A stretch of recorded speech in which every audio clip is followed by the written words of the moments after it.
Hello बच्चों, स्वागत है आपका हमारे यूट्यूब चैनल में। बच्चों, आज मैं आपके लिए क्लास 10th साइंस का पेपर लेके आया हूँ। जो आपका कल 18 अप्रैल को जो साइंस का पेपर होने वाला है उसके कुछ इंपॉर्टेंट क्वेश्चन लेके आया हूँ। इससे पहले मैंने 2 पेपर और अपलोड कर दिए हैं और ये तीसरा और आखिरी पेपर है। इन 3 पेपरों में से आपका एक भी क्वेश्चन बाहर नहीं होगा, इसलिए इस वीडियो को अंत तक देखें बिना स्किप किए। दूसरी बात, जो मैंने पहले 2 पेपर डाले हैं उनका लिंक मैं आपको डिस्क्रिप्शन में दे दूंगा, वहाँ जाके आप वो दोनों पेपर भी देख लेना, क्योंकि इन 3 पेपरों में से कुछ भी बाहर नहीं जाएगा। एग्ज़ाम दे के आप इनको मिला लेना, मेरी 100% गारंटी है कि इनमें से ही सभी क्वेश्चन आ जाएंगे। तो इनको देखो, मैंने कई बच्चों की समस्या थी कि सर आंसर भी डालो, तो इस बार मैंने इनको आंसर के साथ पेपर को अपलोड कर रहा हूँ। देखो, पहला जो क्वेश्चन आपके जो पहले स्टार्टिंग के जो 30 क्वेश्चन होंगे वो ऑब्जेक्टिव टाइप वाला जो पेपर होगा उसके अकॉर्डिंग 23 क्वेश्चन ऑब्जेक्टिव होंगे और आपके 7% है वो 1 लाइनर होंगे, मतलब 1 लाइन में उत्तर देने वाले अति लघुतरात्मक क्वेश्चन होंगे। तो देखो, इसमें पहला जो क्वेश्चन है, निम्नलिखित में से कौन से पदार्थ में क्रिस्टलन जल उपस्थित है? तो कौन सा पदार्थ है? Baking soda. परावर्तन के नियम लागू होते हैं। परावर्तन देखो, परावर्तन तीनों पे लागू होता है, समतल दर्पण पे, उत्तल दर्पण पे और अवतल दर्पण पे।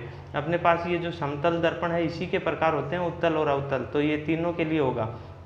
पानी का अपवर्तनांक 1.33 है। पानी में प्रकाश की चाल क्या होगी? तो ये 2.25 गुणा 10 की घात 8 मीटर प्रति सेकंड होगी।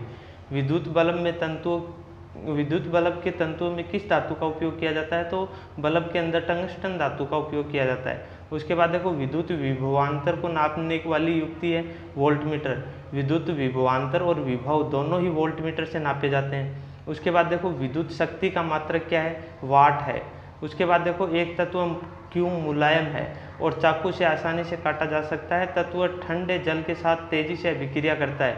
निम्न में से वह तत्व कौन सा है? देखो, इसमें पोटेशियम जो होता है वो काफ़ी ज़्यादा रिएक्टिव होता है, हाई रिएक्टिव होता है। इसको हम चाकू से आसानी से काट सकते हैं और ये क्या करता है? ठंडे जल के साथ तेजी से अभिक्रिया करता है।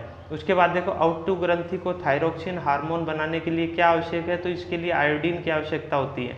मानव में हृदय एक तंत्र का भाग है जो संबंधित है। हृदय क्या करता है? परिसंचरण का काम करता है, मतलब ब्लड को एक जगह से, एक पार्ट से दूसरे पार्ट तक पहुंचाने का काम करता है। उसके बाद देखो, कौन से यंत्र से रक्त दाब नापा जाता है? तो ये स्पाइगोमेनोमीटर होता है।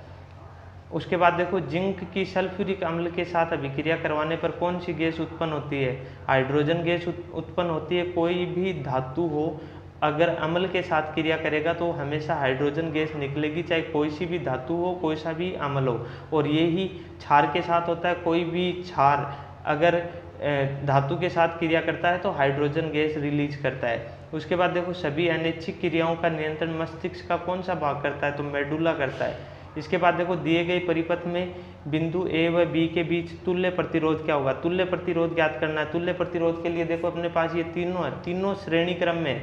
तो श्रेणी क्रम में क्या होता है सूत्र? R1 equal to R equal to क्या होता है? R1 plus R2 plus R3। तो 2 और 2 4 और 4 कितने हो जाएंगे? 8 हो जाएंगे। उसके बाद देखो, प्रतिबिंब दूरी V व बिंब दूरी U के अनुपात किसके मध्य संबंध दर्शाता है? तो ये फोकस दूरी के मध्य संबंध दर्शाता है। जैसे हमने फॉर्मूला होता है ना, 1/v minus 1/u is equal to क्या होता है? 1/f। तो इन दोनों का अनुपात किसके मध्य संबंध दर्शाएगा? फोकस दूरी के। संतरे में कौन सा अम्ल पाया जाता है? साइट्रिक अम्ल पाया जाता है। उसके बाद देखो, दंत क्षय मुख की कितनी pH के कारण शुरू हो जाता है? मतलब मुख की अम्लीयता कितनी होनी चाहिए? तो 5.5 से कम होती है, तब दांतों का क्षय स्टार्ट हो जाता है, मतलब दांत खराब होने स्टार्ट हो जाते हैं।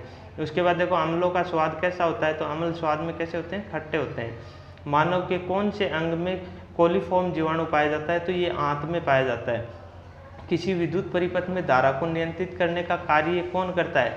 देखो, धारा के नियंत्रण के लिए तार की लंबाई भी जरूरी है, प्रतिरोध भी जरूरी है, लेकिन इनको नापने का काम कौन करता है? धारा नियंत्रक करता है। अगर तार की लंबाई ज़्यादा होगी तो उसमें क्या होगा कि प्रतिरोध ज़्यादा होगा। और उसके बाद देखो, आपके पास चुंबकीय बल रेखाओं की दिशा क्या होती है? N से S। 2 ध्रुव होते हैं, नॉर्थ और साउथ पोल। तो दोनों में से जो N ध्रुव होता है, N पोल होता है, उससे बल रेखाएं निकलती है और S की ओर आती है।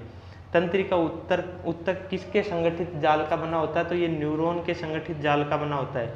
मानव शरीर की सबसे बड़ी अंतःस्रावी ग्रंथि कौन सी होती है? थायराइड ग्रंथि होती है। और वैसे आ जाए आपके पास मानव शरीर की सबसे बड़ी ग्रंथि कौन सी होती है? अमाशय होती है, सॉरी यकृत होती है। उसके बाद देखो अमरबेल किसका उदाहरण है? इसमें मैंने टिक नहीं लगाया है, तो ये क्या होता है? परजीवी होता है, ठीक है ना। अमरबेल क्या होता है? परजीवी होता है। उसके बाद देखो ये आपके 7 छोटे क्वेश्चन आएंगे, है ना। देखो CFC क्या होता है? क्लोरोफ्लोरोकार्बन। और CNG क्या होता है? कंप्रेस्ड नेचुरल गैस, मतलब प्राकृतिक संपीड़ित गैस। एक अपने पास LPG आता है कई बार, तो LPG क्या होता है? लिक्विड पेट्रोलियम गैस, है ना। उसके बाद देखो मैग्नीशियम की दहन की अभिक्रिया तो क्या होता है? Mg+O2 क्या हो जाएगा? MgO। स्वाद के आधार पर अम्ल और क्षार में अंतर। स्वाद कैसे होता है अम्लों का? अम्लों का स्वाद होता है खट्टा, और क्षार का स्वाद कैसा होता है? कड़वा होता है। उसके बाद देखो प्रतिरोध किन किन पर निर्भर करता है? तो प्रतिरोध किस पे निर्भर करता है? प्रतिरोध एक तो तार की लंबाई पे निर्भर करता है, एक अनुप्रस्थ काट के क्षेत्रफल पे निर्भर करता है। और ये परिनालिका, आनुवांशिकता और पुनः चक्रण, इनको देख लेना आप, है ना।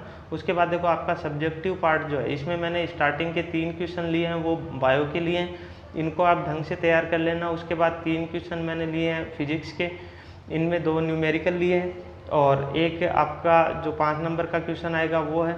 उसके बाद देखो आपका ये लास्ट जो पार्ट है उसमें मैंने केमिस्ट्री के क्वेश्चन लिए हैं 3, तो इनको आप अच्छी तरह से तैयार कर लेना। और मैंने 3 पेपर डाले हैं, तीनों पेपर आप ढंग से तैयार कर लेना। आपके पास आज का समय और है, तो इनको ढंग से तैयार कर